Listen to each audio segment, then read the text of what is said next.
Olá, sabe aquela sensação de continuar com um projeto ou até vendo um filme que nem tá tão bom só porque já se investiu muito tempo ou dinheiro naquilo? Pois é, hoje a gente vai fundo para entender a armadilha mental por trás disso, os famosos custos irrecuperáveis. Para começar, vamos pegar uma história. Imagine o Vince. Ele pagou de uma vez US$ 1.000 por uma anuidade num clube de tênis. Um belo investimento, né? Dava para ele jogar uma vez por semana durante a temporada inteira. Só que aí, pouco tempo depois, apareceu um problema. O Vince acabou desenvolvendo o tal do cotovelo de tenista. É uma lesão que faz cada partida ser assim bem dolorosa. O mais lógico seria parar de jogar, certo? Descansar, se recuperar. Mas ele não parou. De jeito nenhum. O Vince continuou jogando com dor, semana após semana, por 3 longos meses. E a grande pergunta que fica é: por quê? O que leva alguém a tomar uma decisão que causa tanto desconforto físico? A resposta está numa força psicológica muito, mas muito poderosa. E essa força tem nome. É a falácia do custo afundado. Vamos mergulhar nesse conceito para entender o que estava acontecendo na cabeça do Vince e olha, o que muito provavelmente acontece na nossa também. Todo mundo já ouviu essa expressão, né? Não adianta chorar pelo leite derramado. É um jeito bem simples de dizer que não vale a pena ficar se lamentando por algo que já passou e não dá para mudar. Esse ditado, na verdade, resume perfeitamente a lógica por trás de ignorar os custos que já se foram. Então, o que é exatamente um custo afundado? Bom, é qualquer custo, pode ser dinheiro, tempo, esforço, qualquer coisa, que já foi gasto e que simplesmente não tem como recuperar.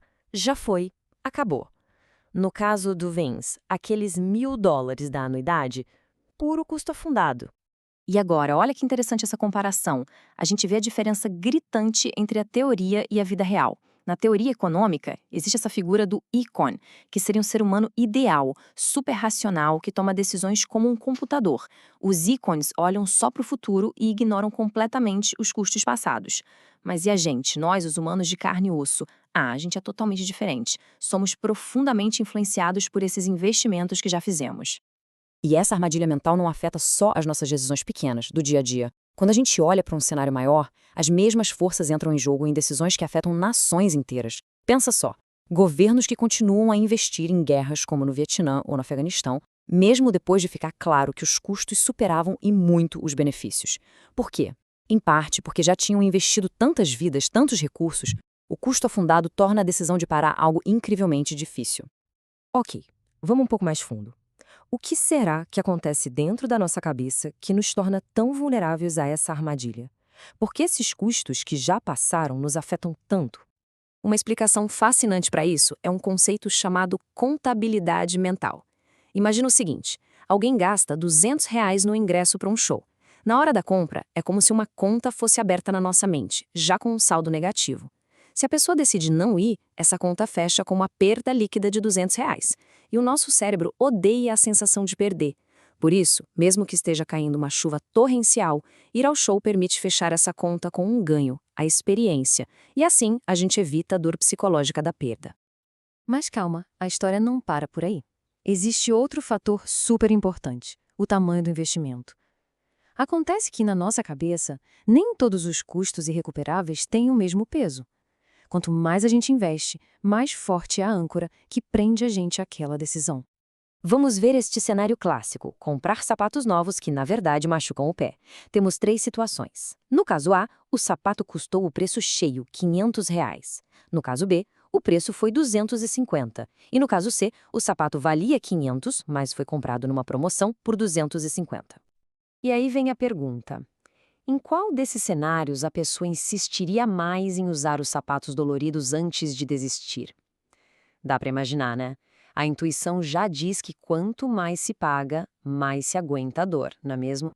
E os resultados confirmam isso, pelo menos em parte. Como era de se esperar, os sapatos são usados por mais tempo no caso A, o mais caro. Mas o mais fascinante é comparar o B com o C. Apesar do custo em dinheiro ser o mesmo, R$ 250, no caso C a tendência é desistir dos sapatos mais cedo. Ué, por quê? A resposta está numa coisa que os economistas chamam de utilidade transacional. É um nome chique para uma sensação bem simples, o prazer de sentir que se fez um ótimo negócio. No caso C, essa sensação de ganho ao comprar na promoção ajuda a compensar a dor da perda do dinheiro. Isso torna mais fácil admitir que os sapatos foram um erro e simplesmente deixá-los de lado. E tem mais. A influência de um custo afundado também não é algo que dura para sempre. Ela vai mudando com o tempo, num fenômeno conhecido como o efeito de depreciação do pagamento. Para ilustrar isso, vamos olhar para um estudo feito numa academia que cobrava anuidade em 2 parcelas, uma cada semestre. Os pesquisadores analisaram os dados de frequência dos alunos e descobriram uma coisa muito reveladora sobre o nosso comportamento. O padrão que eles acharam é claríssimo e, olha, fascinante. Repara nessa linha do tempo. Logo depois do primeiro pagamento, em janeiro, a frequência na academia vai lá para o alto. As pessoas sentem a dor do pagamento e querem fazer o dinheiro valer a pena. Mas com o passar dos meses, essa memória vai sumindo e a frequência cai. Aí chega julho, hora do segundo pagamento. E o que acontece? Bum! A frequência sobe de novo e o ciclo recomeça. Isso mostra que o poder psicológico do custo afundado vai diminuindo com o tempo. Então, depois de tudo isso, o que a gente pode tirar como lição? Qual é o grande aprendizado sobre essa armadilha mental em que vira e mexe todo mundo cai? Vamos resumir os pontos principais. Primeiro, seres humanos, diferente dos econs superracionais, são sim influenciados por custos irrecuperáveis. Segundo, coisas como a contabilidade mental e o nosso ódio a perdas ajudam a explicar por que a gente age assim. Terceiro, o tamanho do investimento conta, e muito. Quanto maior o custo, mais forte a influência dele. E por último, esse efeito não é eterno. O poder dele sobre nós vai diminuindo com o tempo. E tudo isso nos leva a uma reflexão final. Da próxima vez que uma decisão difícil aparecer, vale a pena parar e perguntar: estou continuando com isso pelo potencial futuro ou por causa do que já foi investido? Reconhecer a armadilha já é o primeiro passo para tomar decisões mais inteligentes, mais racionais. E a pergunta que fica no ar é: que custos irrecuperáveis podem estar, nesse exato momento, influenciando decisões por aí?